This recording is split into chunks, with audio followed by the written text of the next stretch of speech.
Olá, bom dia. Está começando o Eldorado Expresso, que traz para você os principais destaques das plataformas do Estadão nesta sexta-feira.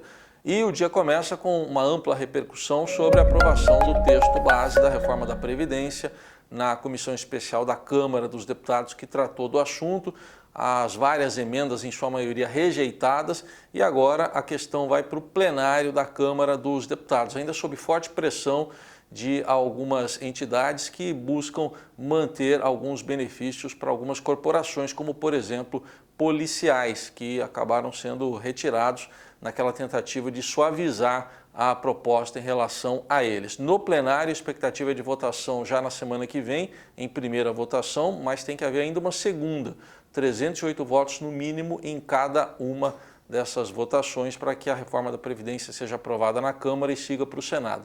E para você entender tudo o que está sendo proposto, lá no nosso portal, estadão.com.br, tem toda uma explicação passo a passo do que pode mudar caso se confirme a aprovação definitiva da reforma da Previdência. Outro destaque de hoje vai para a mudança no clima, com muito frio e chuva no sul, sudeste e também no centro-oeste do país. Em São Paulo, por exemplo, uma chuva muito forte alagou a marginal do rio Tietê, na altura da Ponte das Bandeiras, na zona norte da cidade, nos dois sentidos, provocando um caos no trânsito.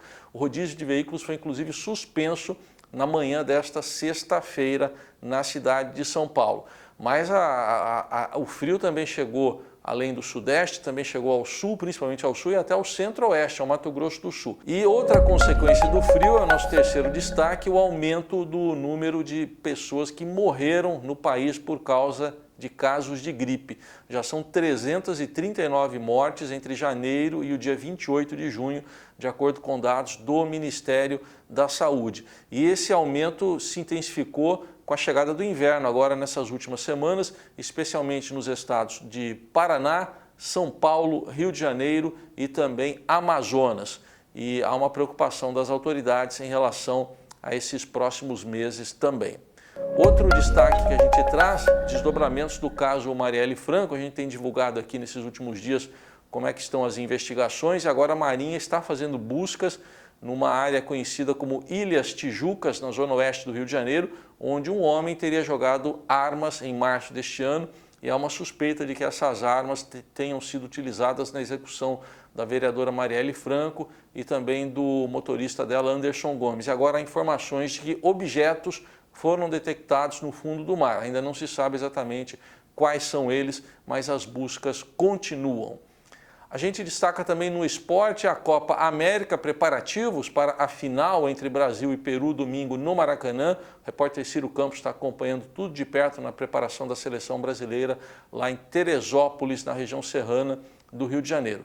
A gente acompanha também a final da Copa do Mundo Feminina. Tem a disputa entre Estados Unidos e Holanda na França, domingo, meio-dia, pelo horário de Brasília, para saber quem serão as campeãs mundiais. E ainda toda a repercussão de mais uma confissão do ex-governador do Rio, Sérgio Cabral, que agora diz ter comprado votos para que o Rio fosse escolhido como sede dos Jogos Olímpicos de 2016. Lá no esporte do Estadão se acompanha toda a repercussão.